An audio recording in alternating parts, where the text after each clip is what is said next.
All right, so we got Dibs running around behind me. What we're going to do today is focus on the stop whistle, getting a dog to be able to stop on the run towards something or in motion. So the first process to this, which he's already got, which is fairly simple, and you should have this just through your basic training if you're following the videos. So we're going to get the dog's attention with the bumper. Here, Dibs, Dibs.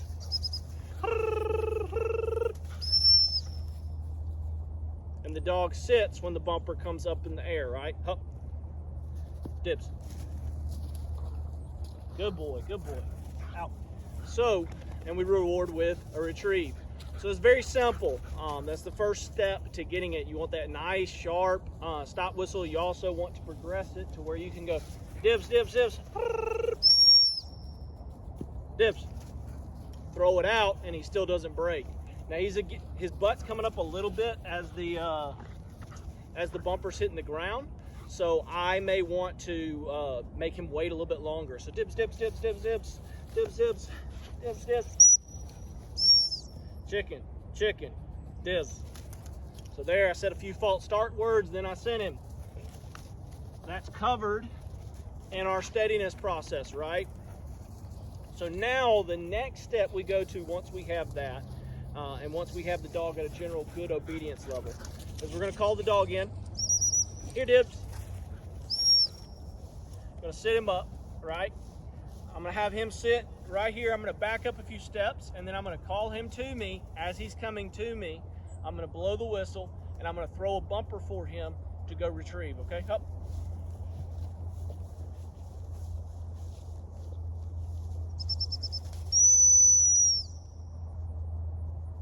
Dibs. Good boy. Good. So, fairly simple. We're getting the dog to be in motion and stopping on command. Once we have that perfect to where we can do this, Dibs, here. Dibs, leave it. Up, up.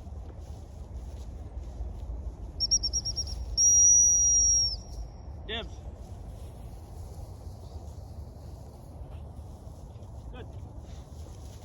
Then we can move on. So we're going from in control to where we have the bumper, and if the dog doesn't stop, they're not going to get the retrieve, to trusting the dog that if I throw it as I'm blowing the whistle, the dog's not going to break on me. So once we get to that point, we've built trust between our dog, knowing the dog's not going to stop.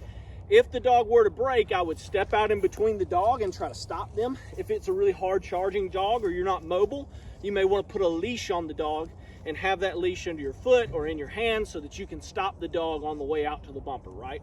Then we're going to give the dog a denial if they break on us, right? So Dibs, come here. A denial is hup, hup, hup.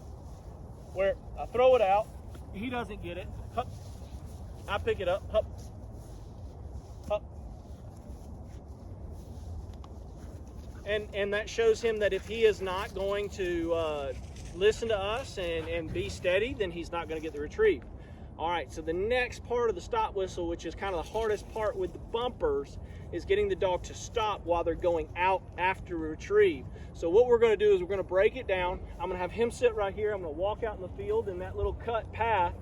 I'm going to stand off to the side and throw the bumper back there. I'm going to send him. And as he gets to where I'm at, I'm going to blow the whistle and stop him on the way. So, Dibs, here. It is very similar to our steadiness drills that we did when we're out in front. Hop, sit, hop, hop. Dibs. Good. Dibs. Good boy. And then I'm going to reward with a fun bumper. Dibs, Dibs, here, buddy. Dibs, Dibs. And just let him go get that one. If he chooses to stop on his own, I'll just send him like normal. Right? So as we progress further and the dog is doing better and better, right, and I can stop the dog further on, I'm going to take myself closer and closer to the dog's start line and further away from the dog and trust him more and more, right? Now, if your dog is a hard-headed dog, you may need to put the dog on the leash during this time. But if you've done your groundwork, you shouldn't. Dibs, here. Good boy. Hup.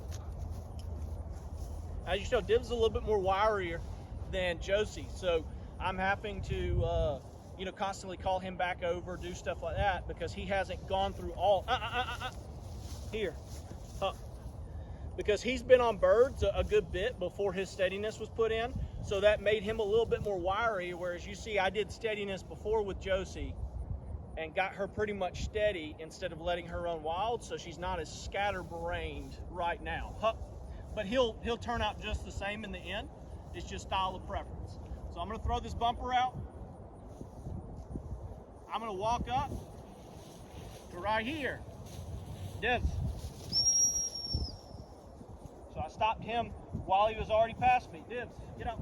Dibs, dibs. Here. Dibs. Good boy. Good boy, here.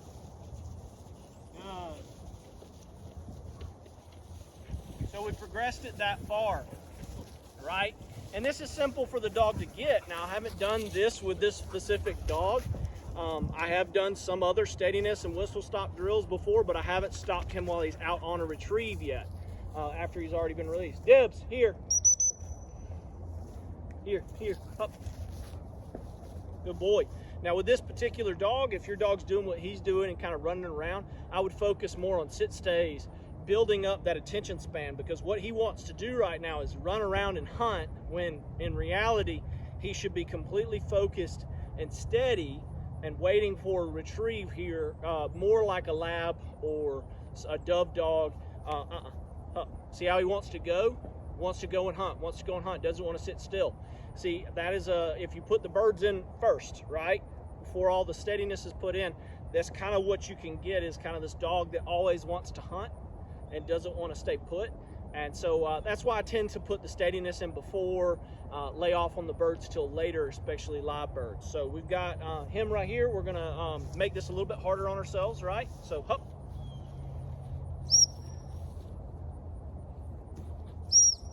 Sit. So I didn't like that. Normally I would walk out, go pick it up and redo it. But for the sake of time and video, I'm gonna go ahead and send him, and then I'm gonna stop him. Dibs. Good. Dibs. Good boy. Here, buddy. Good. Hold. So that's a nice kind of process through the whistle stop.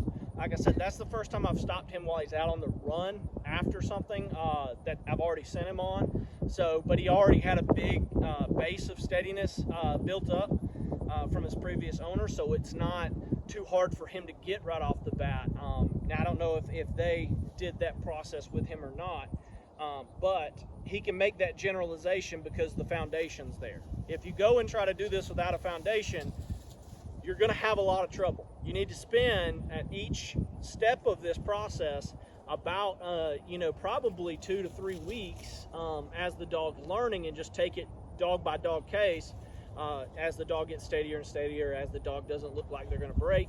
You want to add your false start words with every throw before you move on, gunfire to everything as well, and make sure these dogs are staying steady. So Dibs, here.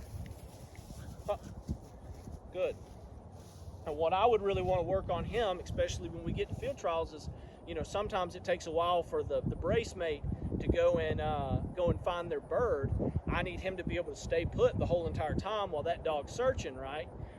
And so for me, I need to work on his steadiness and his ability to just sit calmly until we go, to be patient, right? So hup, I'm going to throw another one. This time I'll show you a little trick to kind of tap into the dog's mind a little bit and reward the stop. Hup.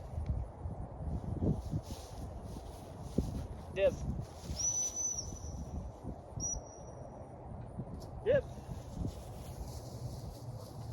Good boy, good boy, good boy. All right. Hey, fetch it up, fetch it up, fetch it up. Good, hold. So right there, after he stopped, I rewarded with another bumper to show him, hey, I'm not going to stop you for no reason. Here, heel, up. not going to stop you for no reason. I am going to, there's a purpose to this, right? So he gets rewarded for he sees the bumper thrown, and then I can cast and practice that overcast for our blind retrieves already by just sending my hand out and sending him. So come here, Dibs. Up. So now I'm going to send him for this one, which will kind of practice a blind retrieve, a memory really. Hey, up, up. Dibs. Dibs, get him. Hey, Dibs, get him.